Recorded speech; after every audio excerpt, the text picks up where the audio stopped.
Hello everyone and welcome to part 3 of the Mini R56 rescue project. It's now been a week since we pulled the engine down on the R56 and since I found that lovely surprise where the timing was 3 teeth out and the valve seats are collapsed. I've moved on from it. I'm a lot more calm and I'm even more excited because I have got the cylinder head back from the machine shop.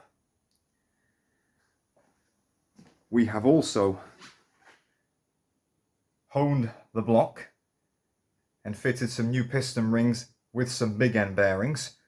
We checked the crank and it's perfect, so there's no long-term damage. And I've even put the oil filter housing back on. But that block looks a hell of a lot better than what it did last week. At the moment I've put the pistons down to their timing position. I haven't put the special pin in the flywheel just yet. I'll do that in a bit. But we've also fitted a new water pump. New gaskets on the oil filter housing. We've reinstalled the air conditioning compressor. And I've cleaned up all the valvetronic gear and the eccentric shaft because it was caked in baked oil. Now, a happy coincidence, while that head was in the machine shop, he found 6 worn valve guides, so we've changed them all.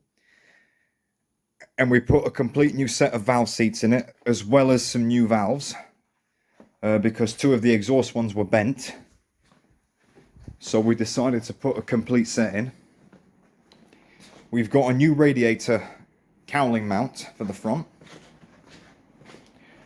And we've also changed that rear bush on the track control arm. Now, I thought I could get away without taking that subframe out on that Mini. Boy, was I wrong. I could not get anywhere near those back bolts. So what we did was we undid the steering column.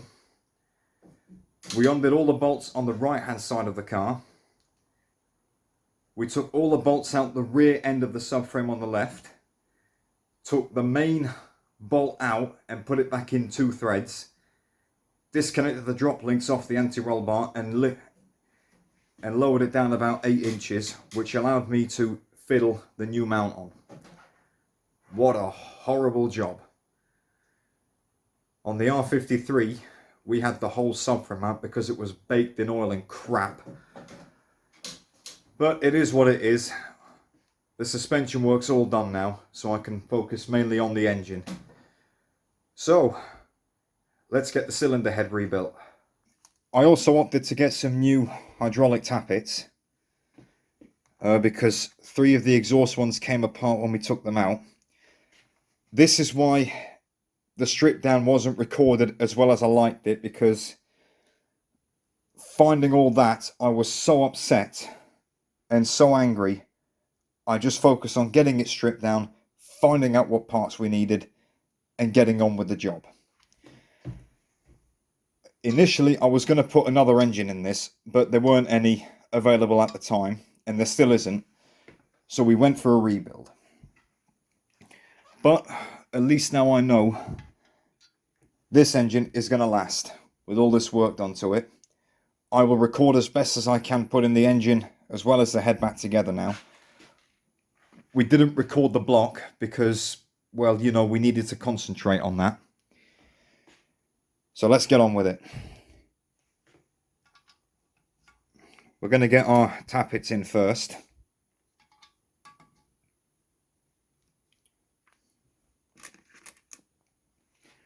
So the short ones are for the exhaust side and the long ones are for the intake side. Just a nice bit of useless information.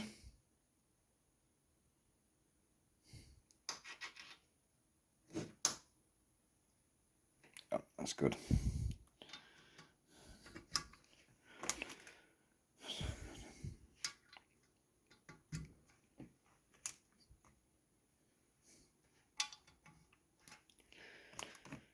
And And the last short one, I have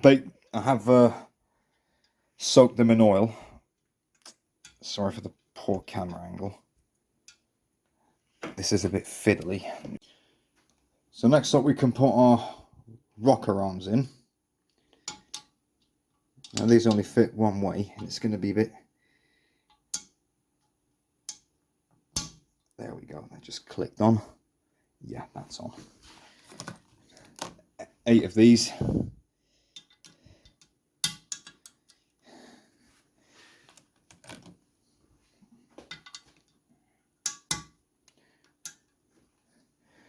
What I like to do is I like to put them in order as they were stripped and removed. I'm not sure if the camera's going to pick it up, but you can see EX on that with an arrow pointing to that side of the bench. That indicates that the cylinder head is facing that way, which just gives me a clear indication of which way the front of the head was facing when I stripped the engine down.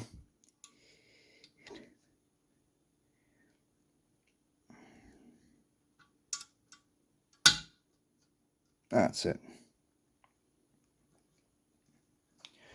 Some of these can be a bit awkward because of that spring, but we'll manage. And in case anyone's wondering, I did check these before I made the order, and they're all good. So I decided not to change them. That's it. I wasn't quite happy with number 3 exhaust. Okay, and that is all your followers and tappets back in for the exhaust side. Now we'll get onto the inlet side. I'm not going to film them because it's just the exact same thing as the exhaust. So I'll get them in and then I'll get the eccentric shaft back on. Okay, with the other rockers fitted, we can now fit the eccentric shaft. So I'll just apply some oil around the bearings. Okay. Now this shaft only fits in one position. That's it. Which adjusts the valves. Basically it's a VVT system. Valvetronic's just a more expensive name for it. Right. Here are our clamps for eccentric shaft journals. We have cleaned them all up because they were black, caked in oil. And then we should have the eccentric shaft stop, which is just there. Right, I'll get these all bolted down. We loosened these off as well so we could take the rocker housings, these mounts off to clean them because they were just as bad as the eccentric shaft itself. And then we can put these fins in. Then we can get the inlet cam on. Then I'll put the Valvetronic springs in. I'm just putting the followers in now. So I'll just spray some oil down there. That fits into there.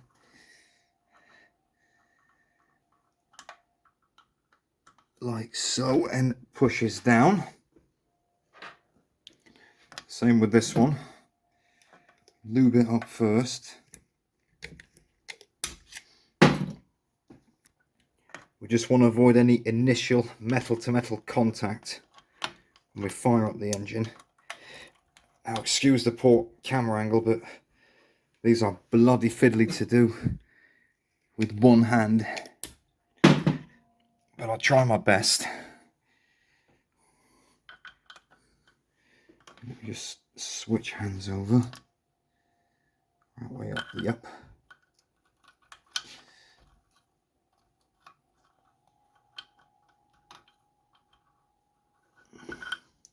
That's why.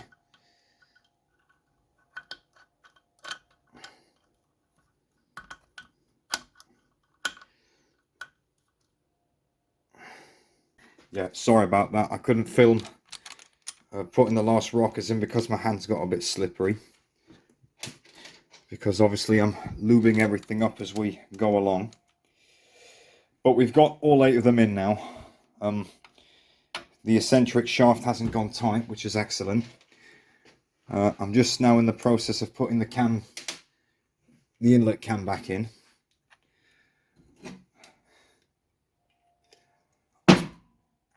Kind of aligned it to where it would be timed on the engine when the timing chain goes on. I mean, you can see here all these journal caps are numbered, so you can't really get them wrong. Now I've left this one loose for now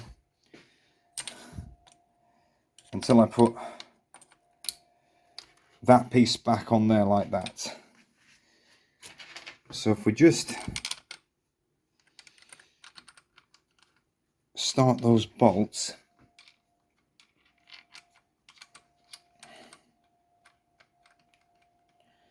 like that. Okay, I'm going to stop here for now until I get this tightened down.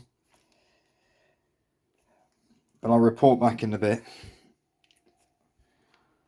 So, I'll just get this camshaft tightened down. And then I'll put the Valvetronic springs back in. We've got the VVT springs all in. Now, unfortunately, my special tool didn't arrive. So, with my dad being an ex-marine engineer, he very kindly set to and made me a special tool to put these springs in. We put the head on the floor so we could work at a comfortable height. The way we thought this through is we got a piece of old stud. We welded 2 round bits of metal onto this flat bar. We put the tool in like so, bent the spring over while it pivoted on that piece of stud just down there. Then with the help of my dad again, we managed to get these bolts in. It's a stupid idea, is that? I don't know what was wrong with the old E46 type. Anyway, they're all in. I've just had a look at the gasket set.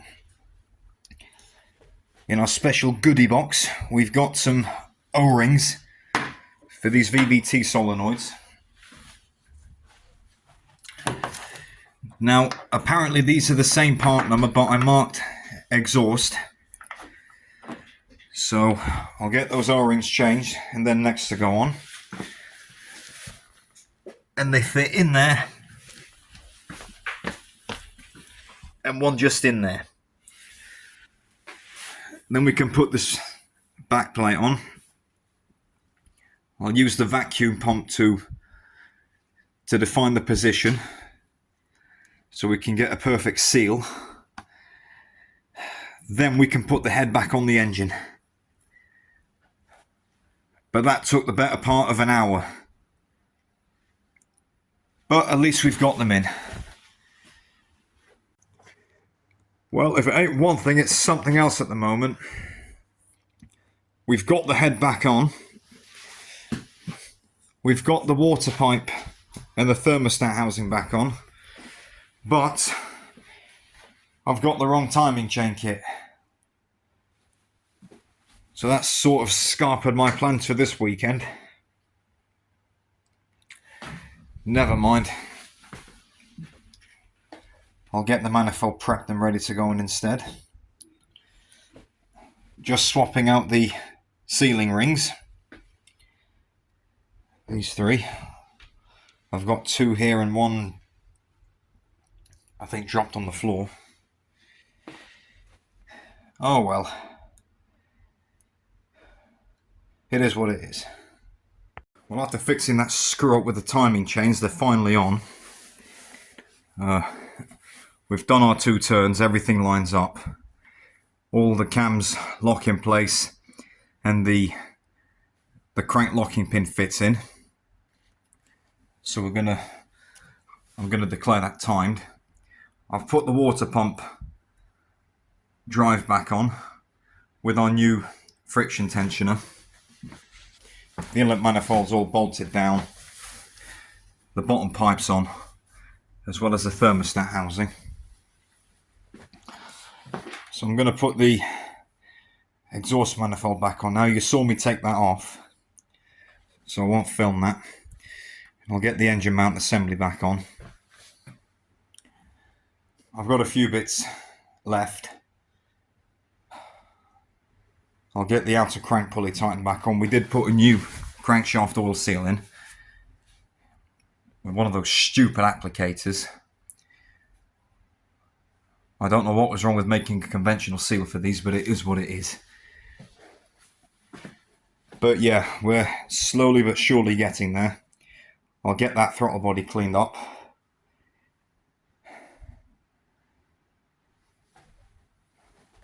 Dipsticks back in. So yeah, I'll get a few more bits bolted down and I think we'll close this video off for today. Alright guys, the engine is back in.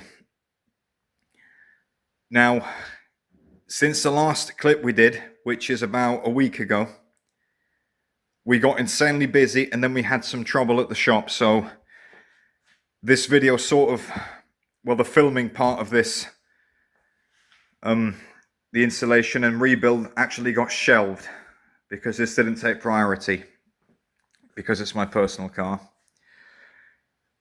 But the engine is done and it's back in. I've done the adaptations, resetting the eccentric shaft motor and everything.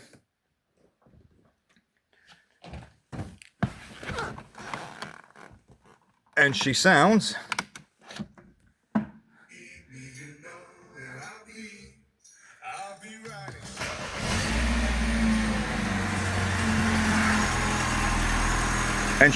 pretty good. She doesn't sound bad at all. I've just got the 800 kilometers to do, the braking sequence, and then I'll get the oil and filter changed. Let's turn it off for now.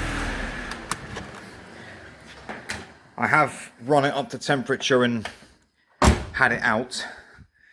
I've done about 400k on it now. Anyway, leave this for now. I'm going to go into some detail why we didn't film the rest of it. Right, it's like I said, it's been about a week and a half since we left off rebuilding the engine. In that time, I've put it back in. Now, the reason none of that got filmed is because we had some really difficult jobs. Big jobs, which we needed to get done. So the filming on the Mini didn't take any priority. But essentially, the engine work went smoothly after we found out that it had dropped valve seats. We managed to hone it, re-ring it, all that's done. We did fit a new clutch. We got the alternator and started on. But it's just one of those things. Paint work takes priority. When I'm filming, it's got to sit. And unfortunately, by the time... Here's the thing. I was working on this late at night. Late evenings, so I really wasn't in the mood to film. But it had to get done because I needed the space for these big jobs that came in. And one of them I will talk about in a few days. But with the end result, I'm really pleased with it.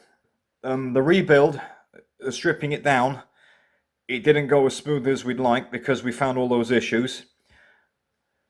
When we put it back in, when we refitted the engine, the exhaust was full of smoke. oil, sorry. It was full of oil because of the amount it was burning. I'm expecting an issue with the catalytic converter, so if that ever happens, I will make sure to film taking the front off as I promised. But it's just one of those things. I mean, yeah, I would have liked to film it all, but we got insanely busy, so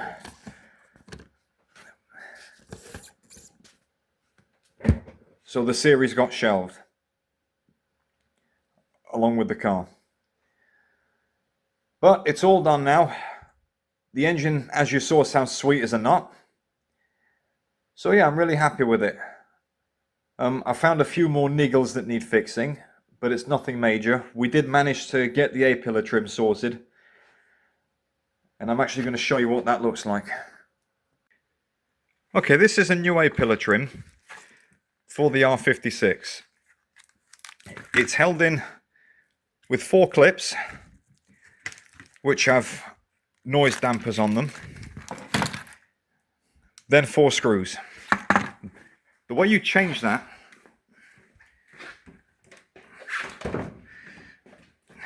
would first be to pull this door seal off, then you take your screws out, then you peel it away. Now, I wouldn't advise doing that job unless you are going to change the A-pillar trim. They break too easily. And I know that because I broke one. I mean, really broke it taking it off. I ordered a pair. The left-hand side I didn't care about because it was broken anyway. Took it off, put the new one on, and I thought nothing more of it. The driver's side got noisy because the soundproof went away in it on the clips. So I decided, as I have these clips in stock, I'll take it off and change it. Pulling the trim off, one of the clips got stuck. I tried to go with my trim tool and I snapped it. So I ordered another pair, got them, so I've got a left-hand side in stock. But I'm not sure if they're the same as the R53 models. But anyway, it is what it is. We also did get a second key programmed, which is good. So the car's got 2 working keys with the key blades, which I had machined to fit the door barrel. So yeah, the car is pretty much complete now. I've sorted out all the niggles in it. Like I said, I've discovered a few more, but they're not essential. They don't need to be fixed right now. But I still haven't decided on whether I'm selling it or not.